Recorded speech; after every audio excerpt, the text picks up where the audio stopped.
तमाम देखने और सुनने वालों को अस्सलाम वालेकुम। नाज़रीन ग्रामी, बस पहाड़ी इलाके से गुजर रही थी। अचानक बिजली चमकी, बस के करीब आई और वापस चली गई। बस आगे बढ़ती रही। आध घंटे बाद बिजली दोबारा आई, बस के पिछले हिस्से की तरफ लपकी, लेकिन वापस चली गई। बस आगे बढ़ती रही। बिजली एक बार फिर आई और वो इस बार दाईं साइड पर हमला आवर हुई, लेकिन तीसरी बार भी वापस लौट गई। ड्राइवर समझदार था, उसने गाड़ी रोकी और ऊंची आवाज में बोला, भाइयों, बस में कोई गुनाहगार सवार है, ये बिजली उसे तलाश कर रही है। हमने अगर उसे न उतारा तो हम सब मारे जाएंगे। बस में सरासीमगी फैल गई और तमाम मुसाफिर एक दूसरे को शक की नजरों से देखने लगे। ड्राइवर ने मशवरा दिया, सामने पहाड़ के नीचे दरख्त है, हम तमाम एक एक करके उतरते हैं और उस दरख्त के नीचे खड़े हो जाते हैं। हम में से जो गुनाहगार होगा बिजली उस पर गिर जाएगी और बाकी लोग बच जाएंगे। ये तजवीज काबिल अमल थी। तमाम मुसाफिरों ने इत्तेफाक किया। ड्राइवर सबसे पहले उतरा और दौड़कर दरख्त के नीचे खड़ा हो गया। बिजली आसमान पर चमकती रही, लेकिन वो ड्राइवर की तरफ नहीं आई। वो बस में वापस चला गया। दूसरा मुसाफिर उतरा और दरख्त के नीचे खड़ा हो गया। बिजली ने उसकी तरफ भी तवज्जो नहीं दी। तीसरा मुसाफिर भी साफ बच गया।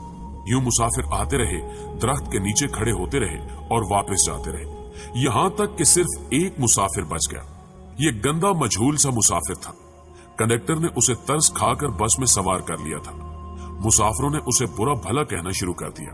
लोगों का कहना था कि हम तुम्हारी वजह से मौत के मुंह पर बैठे हैं, तुम फौरन बस से उतर जाओ। वो उससे उन गुनाहों की तफसील भी पूछ रहे थे जिनकी वजह से एक अजियतनाक मौत उसकी मुंतजिर थी। वो मुसाफिर उतरने के लिए तैयार नहीं था, लेकिन लोग उसे हर कीमत पर बस से उतारना चाहते थे। मुसाफिरों ने पहले उसे बुरा भला कहकर उतरने का हुक्म दिया, फिर उसे प्यार से समझाया और आखिर में घसीट कर उतारने लगे। वो कभी किसी सीट की पुष्ट पकड़ लेता था, कभी किसी राड के साथ लिपट जाता और कभी दरवाजे को जप्फा मार लेता, लेकिन लोग बाज न आए। उन्होंने उसे जबरदस्ती घसीट कर उतार दिया। ड्राइवर ने बस चला दी। बस जो ही गुनाहगार से चंद मीटर आगे गई, धाड़ की आवाज आई, बिजली बस पर गिरी और तमाम मुसाफिर चंद लम्हों में जलकर भस्म हो गए। वो गुनहगार मुसाफिर 2 घंटों से मुसाफिरों की जान बचा रहा था। नाज़रीन ग्रामी, मुझे किसी साहब ने एक दिलचस्प वाकया सुनाया। वो तुर्की के रास्ते यूनान जाना चाहते थे। एजेंट उन्हें तुर्की ले गया। ये अजमीर शहर से दूसरे लोगों के साथ बर्फबारी का इंतजार करने लगे। सर्दियां यूरोप में दाखिले का बेहतरीन वक्त होता था। बर्फ की वजह से सिक्योरिटी एहलकार मोर्चों में दुबक जाते थे। बॉर्डर पर गश्त रुक जाता था और एजेंट लोगों को कश्तियों में सवार करते थे और उन्हें यूनान के किसी साहिल पर उतार देते थे। ये एजेंटों की आम प्रैक्टिस थी। उन साहब ने बताया कि हम तुर्की में एजेंट के डेरे पर पड़े थे। हमारे साथ गुजरांवाला का एक गंदा सा लड़का था। वो नहाता भी नहीं था और दांत भी साफ नहीं करता था। उससे खौफनाक बू आती थी। तमाम लोग उससे परहेज करते थे। हम लोग दिसंबर में कश्ती में सवार हुए। हम में से कोई शख्स उस लड़के को साथ नहीं ले जाना चाहता था। हमने उसे रोकने की कोशिश की, लेकिन वो रोना शुरू हो गया। एजेंट के पास वक्त कम था, चुनांचे उसने उसे ठुड्डा मारकर कश्ती में फेंक दिया। कश्ती जब यूनान की हदूद में दाखिल हुई तो कोस्ट गार्ड एक्टिव थे। यूनान को शायद हमारी कश्ती की मुखबरी हो गई थी। एजेंट ने मुख्तलिफ रास्तों से यूनान में दाखिल होने की कोशिश की, मगर हर रास्ते पर कोस्ट गार्ड थे। इस दौरान उस लड़के की तबीयत खराब हो गई। वो उल्टियां करने लगा। हमने एजेंट से एहतजाज शुरू कर दिया। एजेंट टेंशन में था, उसे गुस्सा आ गया। उसने 2 लड़कों की मदद ली और उसे उठाकर यख पानी में फेंक दिया। वो बेचारा डुबकियां खाने लगा। हम आगे निकल गए। हम अभी आध किलोमीटर आगे गए थे कि हम पर फायरिंग शुरू हो गई। एजेंट ने कश्ती मोड़ने की कोशिश की। कश्ती अपना तवाजुन बरकरार न रख सकी और वो पानी में उलट गई। हम सब पानी में डुबकियां खाने लगे। मैंने खुद को सर्दी, पानी और खौफ के हवाले कर दिया। मेरी आंख खुली तो मैं अस्पताल में था। मुझे अमले ने बताया कि कश्ती में सवार तमाम लोग मर चुके हैं, सिर्फ 2 लोग बचे हैं। मैंने दूसरे शख्स के बारे में पूछा। डॉक्टर ने मेरे बेड का पर्दा हटा दिया। दूसरे बेड पर वही लड़का लेटा था जिसे हमने अपने हाथों से समंदर में फेंका था। समंदर की लहरें धकेलकर उसे साहिल तक ले आई थी। मुझे कोस्ट गार्ड ने बचा लिया था, जबकि बाकी लोग गोलियों का निशाना बन गए या फिर सर्दी से ठिठर कर मर चुके थे। मैं 15 दिन अस्पताल में रहा। मैं इस दौरान ये सोचता रहा कि मैं क्यों बच गया। मुझे कोई जवाब नहीं सूझता था। मैं जब अस्पताल से डिस्चार्ज हो रहा था, मुझे उस वक्त याद आया कि मैंने इस लड़के को लाइफ जैकेट पहनाई थी। एजेंट जब उसे पानी में फेंकने के लिए आ रहा था तो मैंने फौरन बाग से जैकेट निकालकर उसे पहना दी थी। ये वो नेकी थी जिसने मुझे बचा लिया। मुझे जो ही ये नेकी याद आई, मुझे 6 माह का वो सारा जमाना याद आ गया जो हमने उस लड़के के साथ गुजारा था। हम न सिर्फ तुर्की में उसकी वजह से बचते रहे थे, बल्कि वो जब तक हमारी कश्ती में मौजूद रहा, हम कोस्ट गार्ड से भी महफूज रहे, यख पानी से भी और मौत से भी महफूज रहे।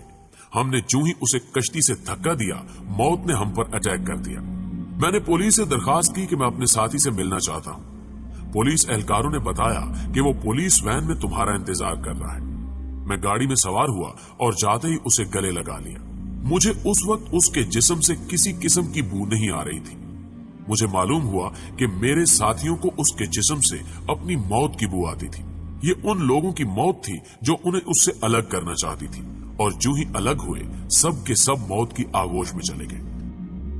नाज़रीन गिरामी, मेरे एक बुजुर्ग दोस्त जवानी में अरबपति थे, लेकिन उनकी जिंदगी का आखिरी हिस्सा उसरत में गुजरा। मुझे उन्होंने एक दिन अपनी कहानी सुनाई। उन्होंने बताया कि मेरे वालिद मिल में काम करते थे, गुजारा मुश्किल से होता था। उनका एक कजन माजूर था। कजन के वालिदैन फौत हो गए, उसके आगे पीछे कोई नहीं रहा। मेरे वालिद को तरस आ गया और वो उसे अपने घर ले आए। हम 5 बहन भाई थे, घर में गुर्बत थी और ऊपर से एक माजूर बच्चा सर पर आ गया। वालदा को वो अच्छे नहीं लगते थे, वो सारा दिन उन्हें कोसती रहती थी। हम भी वालदा की वजह से उनसे नफरत करते थे, लेकिन मेरे वालिद को उनसे मोहब्बत थी। वो उन्हें हाथ से खाना भी खिलाते थे और उनका बोल बराज भी साफ करते थे और उन्हें कपड़े भी पहनाते थे। अल्लाह का करना ये हुआ, हमारे हालात बदल गए। हमारे वालिद ने छोटी सी भट्टी लगाई, ये भट्टी कारखाना बनी और वो कारखाना कारखानों में तब्दील हो गया। हम अरबपति हो गए। 1980 की दहाई में हमारे वालिद फौत हो गए। वो चचा तरके में मुझे मिल गए। मैंने उन्हें चंद माह अपने घर रखा, लेकिन मैं जल्द ही तंग आ गया। मैंने उन्हें पागल खाने में दाखिल करा दिया और वो पागल खाने में रहकर इंतकाल कर गए। बस उनके इंतकाल की देर थी कि हमारा पूरा खानदान अर्श से फर्श पर आ गया। हमारी फैक्ट्रियां, हमारे घर और हमारी गाड़ियां, हर चीज नीलाम हो गई। हम रोटी के नवालों तक को तरसने लगे। हमें उस वक्त मालूम हुआ कि हमारे माजूर चचा हमारे रिज्क की जमानत थे। हम उनकी वजह से मोहल्लों में जिंदगी गुजार रहे थे। वो गए तो हमारी जमानत भी खत्म हो गई। हमारे महल हमसे रुखसत हो गए और हम सड़क पर आ गए। प्यारे दोस्तों, ये तीनों वाकयात आपके लिए हैं। हम नहीं जानते कि हम किन लोगों की वजह से जिंदा हैं, हम किन की वजह से कामयाब हैं और हम किन की बदौलत मोहल्लों में जिंदगी गुजार रहे हैं। हम ये भी नहीं जानते कि हम किसको बस से उतारेंगे, हम किसको कश्ती से बाहर फेंकेंगे और हम किसके खाने की प्लेट उठाएंगे, और वो शख्स हमारा रिस्क, हमारी कामयाबी और हमारी जिंदगी साथ ले जाएगा। हम हरगिज नहीं जानते, लिहाजा हम जब तक उस शख्स को पहचान नहीं लेते, हमें उस वक्त तक किसी को बस, कश्ती और घर से निकालने का रिस्क नहीं लेना चाहिए, क्योंकि हो सकता है हमारे पास जो कुछ हो वो सब कुछ उस शख्स का हो, और अगर वो चला गया तो सब कुछ चला जाए, हम न रहे, मट्टी का ढेर बन जाए। प्यारे दोस्तों, हमेशा की तरह मुझे उम्मीद है कि आज की ये वीडियो न सिर्फ आपको पसंद आई होगी, बल्कि आपके इल्म में खातिर खा इजाफे का बायस भी बनी होगी। अगर आज भी आप इस वीडियो में की गई बातों से इत्तेफाक करते हैं तो इस वीडियो को लाइक करते हुए अपने दीगर दोस्तों के साथ फेसबुक और व्हाट्सएप पर जरूर शेयर कीजिएगा। न्यूज चैनल पर नए आने वाले दोस्तों से गुजारिश है, अगर उन्होंने अभी तक हमारा चैनल सब्सक्राइब नहीं किया तो इसको सब्सक्राइब करते हुए साथ मौजूद घंटी के बटन को भी दबा दें, ताकि हर नई आने वाली वीडियो की नोटिफिकेशन आप तक बाकायदगी के साथ पहुंचती रहे। दोस्तों, आज की वीडियो में बस इतना ही। जल्दी हाजिर होते हैं एक नई मालूमाती, इल्मी और इंटरेस्टिंग वीडियो के साथ। तब तक के लिए अपना ढेर सारा ख्याल रखिएगा। अल्लाह हाफिज।